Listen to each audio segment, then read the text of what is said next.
In this video, I'm going to show you how to turn off your Google Safe Search on your iPhone.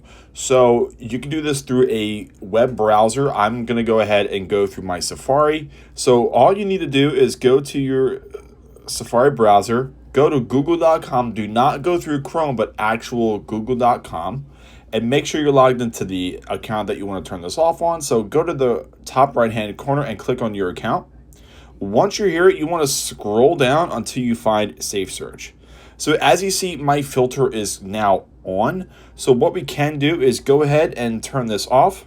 There is a drop-down menu, and it kind of gives you an idea of what it actually is doing.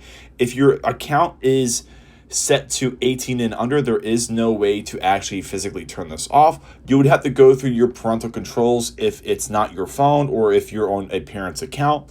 But really quickly, it's real easy to go ahead and turn this off. And as you see, if I were to go back to that menu at the top right hand corner and then go back to Safe Search, as you see, it is now turned off. So it's going to show all the relevant results with no filter, even if they're explicit images or videos or links.